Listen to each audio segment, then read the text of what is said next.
Three guys who blocked an old lady using an ATM soon find out why they should not have meddled with her.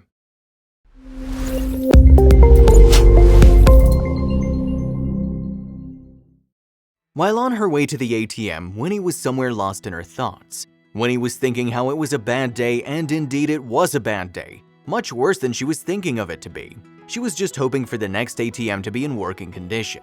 She didn't notice that she was walking on an almost empty road. There was hardly anyone there, and usually she never takes the empty lanes.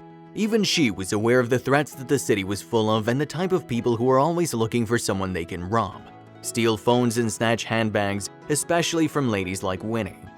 Winnie was always walking at a fast pace. She always had something about her personality that made people turn around to look at her, a pinch of elegance. But today there was no one on the road and she stopped to catch her breath.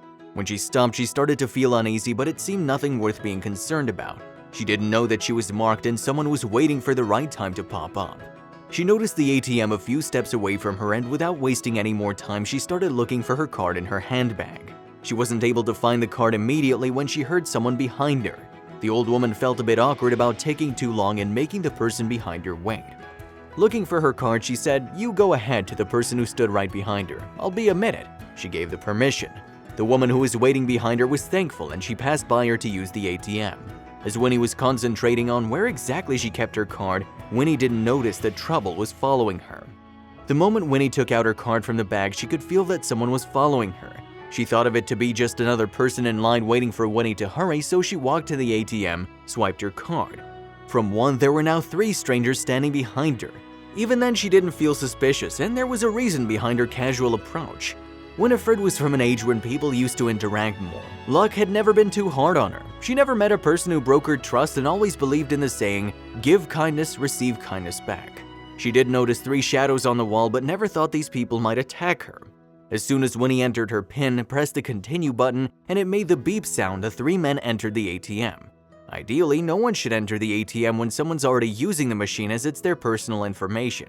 She turned back and the three men pushed her. She didn't know what just happened. It all happened in the blink of an eye. She couldn't see properly. The guys were shouting at her, trying to know how much more money's left in her account. She didn't speak a word. Realizing how risky the situation she was in, they could stab her just like that and run away with the money that just got out of the machine. They forced her to stand up and enter her PIN again. The lady stood back up and made her mind. The guys grabbed her in her hand tightly, but to everyone's surprise, what was going to happen within the next 4 minutes inside that ATM was the most unexpected thing. Although she wasn't able to see clearly, Winnie had made up her mind. "You're not taking my money, young man," she uttered in a low tone.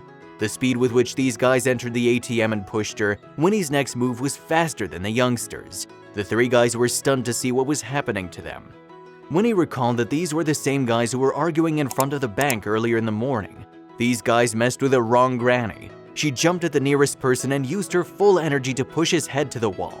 The guy was completely under Winnie's control now, and the other two guys in shock. Winnie wasn't intending on letting him go. Seeing Winnie's sudden reaction, the guys tried to get the third person out of the old lady's grip. Both the guys together made efforts and finally got their friend freed from the old lady's tight grip. They were scared and weren't going to fight back, but Winnie was now not going to let them go that easy. The guys ran away. Amid the rush, they left her money right there, and Winnie was just realizing what she had done. Yes, it was an achievement, but she soon realized what could have been the consequences of all this. It was a moment of reflection. Winnie recalled, "It was only afterwards that I realized what I'd done and started shaking." She added, "What if he'd had a knife? I might not be here today." She was still in disbelief that she took such a major step, and sadly the story wasn't over yet. When people heard loud noises, they rushed towards the ATM.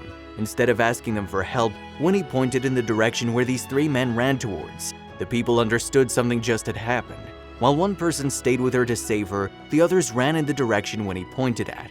The two men who tried to catch these youngsters missed them. The guys who forced the old lady thought this was over, but it wasn't. The police were informed and within 7 minutes arrived. Did they catch them? The police hurried to the location and started searching all around the ATM where the incident took place. They filed a report against 3 unknowns, but it didn't take the cops a long time to identify them. The guys were caught by the end of the day. Felix Stoica, 19, Piper Dumitru, 18, and Florin Giblescu, 18, were new in town. They moved to Bromborough from Manchester only to look for a weak person whom they could target. They thought Winnie would be the easiest one to handle.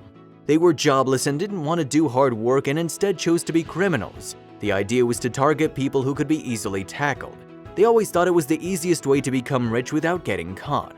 In fighting back the teens, Winny got enough damage, but she managed to save herself. She was lucky that the guys weren't carrying any harmful weapon. Winny was taken to the hospital where the doctor did dressing of her wounds.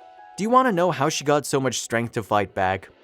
For most of her life, Winifred had been visiting the gym at least 4 times a week.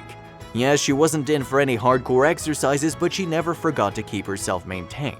She'd been quite active in her youth days. She even took defense classes for 6 months, and as if that wasn't all, Winny's not a short-tempered person, but when it came to her money and her respect, she couldn't handle it. She used all the strength to fight back and succeeded. She said how it was just so unbearable for her seeing these 3 guys trying to take her belongings out of her possession. What happened to the guys? When the cops caught the men, 1 guy still had a wound on his hand. The 3 people were taken into police custody and soon taken for trial. Winny was present there too. She wanted to see them getting the punishment they deserved. In front of the court, the guys finally accepted their crime. They did say they were sorry, but now it was too late. The judge said about their crimes and accused them of casting a shadow on Winny's laid-back life. Winny still wonders about the present generation's future. She was surprised when she got to know the age of these guys who tried to rob her. It was certainly a nightmare, but now when she tells her friends, kids, and grandkids about it, they get amused as to how she managed to stop it. Super granny indeed.